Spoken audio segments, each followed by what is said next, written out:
3 months ago, I made a video about Iran and the situation with what happened with Mahsa Amini and how many people are protesting and burning their hijabs in solidarity with Mahsa Amini because of the rules and regulations of the government being so bizarre. And these two videos I did right here, actually, from my statistics, it did pretty well according to my channel. And I did two back to back, one talking about the situation and the other one following up with the amount of comments I got from who? Specifically, men who just always have a say in something. But this was 3 months ago when I made this video.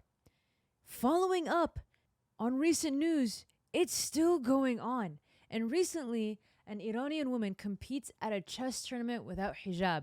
And this is not just her standing in solidarity with Mahsa Amini. Now, of course, there are many non-hijabis in Iran still, but the government, for some reason, forces women to put on hijab just because they're women and they're in Islam. But it's not just this girl who standed in solidarity, but she's one of the people that took a part in this solidarity. Sarah Khadem, man, I totally butchered their names.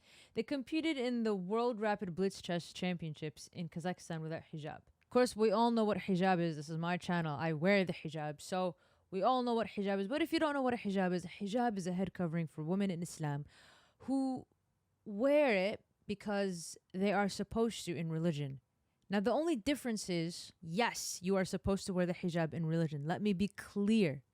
Now, the woman burning hijab in solidarity with Mahsa Amini does not mean they are burning the hijab because they hate the religion. Let's be clear on that, because men, for some reason, do not get it. And men, for some reason, always have the say, because frankly, I just want to say men will never wear the hijab. They'll never know what women go through. And that's a fact. So the solidarity is with Mahsa Amini and the government being so ridiculous in enforcing religious rules in a political statement. But yes, hijab is supposed to be worn in Islam. It's supposed to be worn when a woman reaches puberty. It is a difficult, long-lasting choice. I didn't start wearing the hijab till I was 20 years old. I'm 28 now. It's been 8 years. I'm not going to start wearing it when I'm in middle school, when I'm not super confident in myself. I'm mentally not strong enough to even stand up for myself or to stand up to what I believe in. It's just not a good... Maybe some people are when they're at a young age, but I sure wasn't. It's a very tough choice. Yes, you're supposed to wear it, but you have to give the woman some time. It's not an easy choice. But the thing is, not just this girl only stood up in solidarity with Mahsa Amini. We also have an Iranian climber in October who competed in South Korea also without a headscarf. But for some reason, she went missing right after the tournament in South Korea. Disappeared after competing without a hijab. References in Tehran. There had been no news of the champion climber since Monday after she appeared without the hijab in the final Asian event climbing. And this was back in October 2020. Now, what happened after that? I didn't do much research on it. But she competed without a hijab purposely in solidarity also with Mahsa Amini and went missing after that. Why? Because she wanted to run from the government who is forcing women to wear the hijab. This is a very tough situation. And when the World Cup happened, the team did not want to sing their national anthem because they're not proud of their country. They're just not. Several national sports teams have refrained from singing the national anthem, notably the Iranian football team before Iran's opening match at the recent World Cup in Qatar. The team sang ahead in their second and third games because they were threatened, saying that if you don't sing, your families will be in danger. Now, what kind of government is that to tell your Iranian team who is representing the country that they will threaten their families? Insane to me. Insane. Now, I am sorry for all the Iranians handling this. And if any of you guys from Iran are experiencing this, or if I'm actually giving false information, let me know in the comments. I mean, this is what I've been researching and making sure I get the right sources from this. But why is Iran so strict on this? I mean, even to be honest, Saudi Arabia, for once, is actually letting loose. But not to say to let loose and like become sinful. That is not what I'm trying to say. If, of course, some of the men would take this the wrong way. And I don't want to say anything incorrect. And I just want to make sure that I'm saying everything as factual as possible so I won't be come at in the comments. But I love having discussions so we can further talk about it to see if I did get anything wrong, because I'm open to conversation. Now, of course, there has been a lot of protests happening because of this situation. And unfortunately, with all the situation, the activists and protesters in the news agency have reported that 507 protesters have been killed as of Thursday, December 22nd. Today's December 30th. That's 8 days ago. That's the most updated death rate. And including 69 minors. 69 minors standing in solidarity. Not to mention the security forces have also been killed. But I guess they have no choice when the government tells them what to do. Since the event in September 21st, 2022, even Instagram removes Iranian protest videos. But why? Right? Isn't Instagram a freedom of speech platform to spread news and things like this? Now, why would they even remove what's going on here? Even when Palestine goes through it, they censor it, as always, but it's not removed. Maybe sometimes it's removed, to be honest. Let's be honest, I don't know if they're probably bribed by the government. I want to tell you a story of one of our parkour community friends that actually goes through this. This happened on December 2nd, and I'm going to put the picture right here so also you guys could read it. But I'm going to go through with it. I know it's a bit weird that you are on my close friends list. And yeah, she only posted this on her close friends list. I'm not going to release her name because it could be a danger to her. I don't know how big this video is going to get. And I don't want to give names at all. But this woman in the parkour community does not wear the hijab, and she's Iranian. And for those parkour friends who do watch this video, will probably know who she is. But again, I'm not going to name names for her safety and for her security. She trains parkour in Iran, and she's not a hijabi.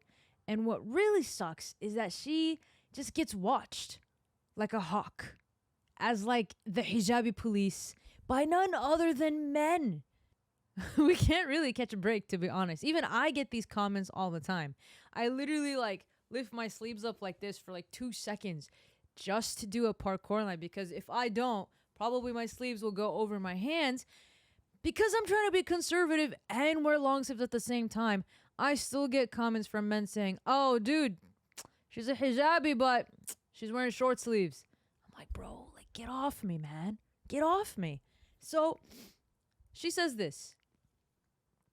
Last week, when I was doing parkour, 2 men who are called Basiji came to me and sat on the bench near where I was. I realized something was wrong and picked up my stuff and went to another side of the spot. When I was setting up for the tripod, I noticed that one of them was taking a picture of me. I looked at him and realized that I understood what he was doing, and I went to his friend. So she confronted him. I went to him and asked him, "Did you just take a photo?" He said no. And I asked him to show me his photo gallery. He said, "What if there's no picture of you?" I said I would appreciate it. He couldn't take a photo because I realized it earlier. I decided to leave that location as soon as possible. A similar shit happened to me 2 weeks ago. I'm not the only woman who walks in the streets without hijab, but I can say that I'm one of the few female athletes who continuously shares her videos without hijab on social media. So there's a lot of Iranian athletes that are women who train but don't post because it's public. Because it's public. And they're just afraid this shit might happen to them. So, what would happen if you took a picture? Soon they will come to my house and arrest me. If they did. Why? Because I'm an athlete who shares her videos on Instagram without hijab. And they recognize me. It is not clear what crime they will determine for me. I may even go to prison. My life will change, and then it will be more difficult for me to get a visa and leave Iran because I was found guilty. That would happen if those men were taking a picture of her and if they came to her house and arrested her. She's not a famous athlete in Iran, but they focus on athletes, artists, and actors who support the revolution and are not supporters of the Islamic Republic regime. So she takes a risk every single time to go out and do parkour and share her videos. But if she doesn't do it, what should she do? And she can't continue with this fear anymore. So recently, I found out she lives in Turkey, which is great. Super exciting for her. Super excited for her new journey, her new life, because she deserves it. She's an amazing athlete. And again, I'm not going to disclose who it is. And for you guys who do know who I'm talking about, also just don't disclose it. Sooner or later, maybe it might blow. But for now, let's protect it. But I just want to share this story because it is super difficult still for women out there who wear the hijab to play any sports. And I preach all the time for women in hijab to be comfortable in their own skin, to be comfortable in the hijab. But some countries don't make you feel comfortable. And it's really disappointing. It's really disappointing. Saudi Arabia gave me like sudah, which is like headaches for a very long time because of their ideology and morals. You cannot mix religion and politics. You just can't. Why does it bother men so much that women don't wear the hijab? Do you know how much sins men do and commit? There are many women out there who wear the hijab and are very conservative. And that's sometimes even better than women who do wear the hijab. I'm not saying I'm perfect either. But regardless the case, the safety of the woman in Iran is very important because this shouldn't even be happening. These women should not be experiencing what is going on right now. So if you guys want to talk about it below, if you guys want to talk about the situation, or if there are any updates, let's talk about it in the comments below. It would be great if you guys subscribed and join me on the journey because being an athlete is such a beautiful thing. And expressing yourself, especially me personally with the hijab, has opened many doors in my life. I mean, look, I'm on a YouTube platform. It's fantastic. It's so fun sharing your voice. And I hope that the Iranian woman can experience that and do that as well. So for now, let's talk about it below. And if you guys have any questions, let me know. Don't forget to subscribe, like, share, do your thing. And I'll see you guys in the next video. Peace.